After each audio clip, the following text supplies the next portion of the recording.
سورۃ الفاتح ایک دعا ہے بندے کی جانب سے اور قرآن اس کا جواب ہے خدا کی جانب سے۔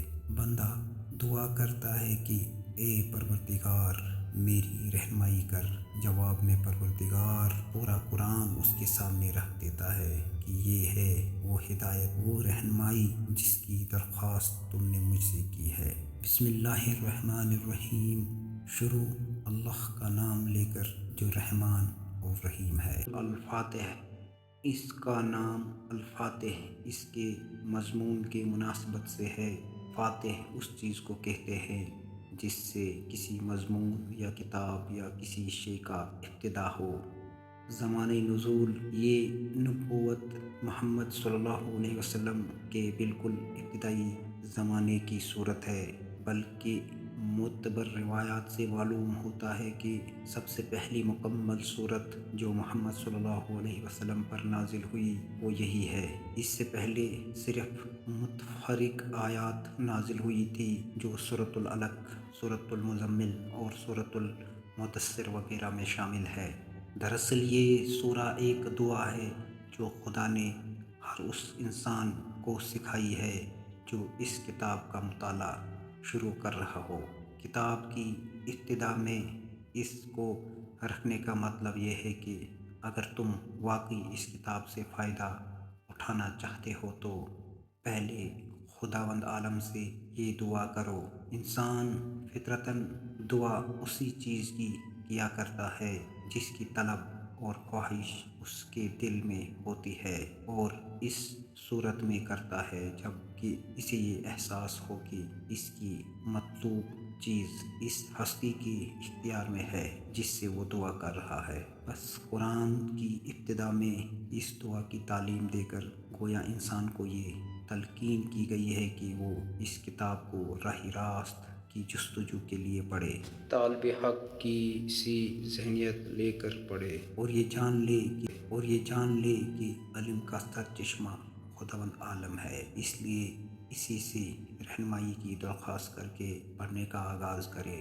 اس مضمون کو سمجھ لینے کے بعد یہ بات خود واضح ہو جاتی ہے کہ قرآن اور سورہ فاتح کے درمیان حقیقی تعلق کتاب اور اس کے مقدمے کا سا نہیں بلکہ دعا اور جواب دعا کا سا ہے۔ سورۃ الفاتح ایک دعا ہے بندے کی جانب سے اور قرآن اس کا جواب ہے خدا کی جانب سے۔ بندہ دعا کرتا ہے کہ اے پروردگار میری رہنمائی کر، جواب میں پروردگار پورا قرآن اس کے سامنے رکھ دیتا ہے کہ یہ ہے وہ ہدایت، وہ رہنمائی جس کی درخواست تم نے مجھ سے کی ہے۔ بسم اللہ الرحمن الرحیم، شروع اللہ کا نام لے کر جو رحمان اور رحیم ہے۔ الحمدللہ رب العالمین، تعریف اللہ ہی کے لیے ہے جو تمام کائنات کا رب ہے، اور رحمان الرحیم، رحمان اور رحیم ہے۔ مالک یوم الدین، روز جزا کا مالک ہے۔ ایاک نعبد و ایاک نستعین، ہم تیری ہی عبادت کرتے ہیں اور تجھ سے مدد مانگتے ہیں۔ اہدنا الصراط المستقیم، ہمیں سیدھا رستہ دکھا۔ صراط الذین انعمت علیہم غیر المغضوب علیہم ولا الضالین، ان لوگوں کا رستہ جن پر تو نے انعام فرمایا، جو معطوب نہیں ہوئے، جو بھٹکے ہوئے نہیں ہے۔ جیسا کہ ہم دیباچے میں بیان کر چکے ہیں، سورۃ الفاتح اصل میں تو ایک دعا ہے، لیکن دعا کی ابتدا اس ہستی کی تعریف سے کی جا رہی ہے جس سے ہم دعا مانگنا چاہتے ہیں۔ یہ گویا اس امر کی تعلیم ہے کہ دعا جب مانگو تو مہذب طریقے سے مانگو۔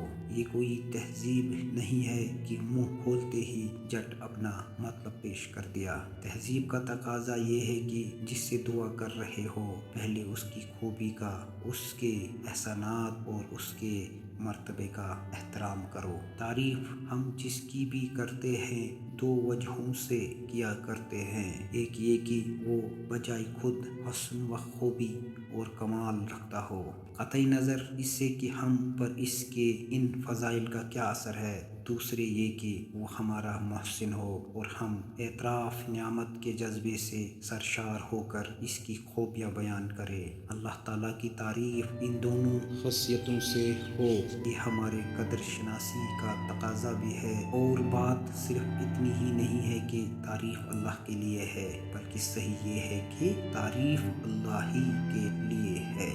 یہ بات کہہ کر ایک بڑی حقیقت پر سے پردہ اٹھایا گیا ہے، اور وہ حقیقت ایسی ہے جس کی پہلی ہی ضرب سے مخلوق پرستی کی جڑ کٹ جاتی ہے۔ دنیا میں جہاں جس چیز اور جس شکل میں بھی کوئی حسن، کوئی خوبی، کوئی کمال ہے، اس کا سرچشمہ اللہ ہی کی ذات ہے۔ کسی انسان، کسی فرشتے، کسی سیارے، غرض کسی مخلوق کا کمال بھی ذاتی نہیں ہے، بلکہ اللہ کا عطیہ ہے۔ بس اگر کوئی اس کا مستحق ہے، ہم اس کے گرویدہ اور پرستار، احسان مند اور شکر گزار، نیاز مند اور خدمتگار بنے تو وہ خالق کمال ہے، نہ کہ صاحب کمال۔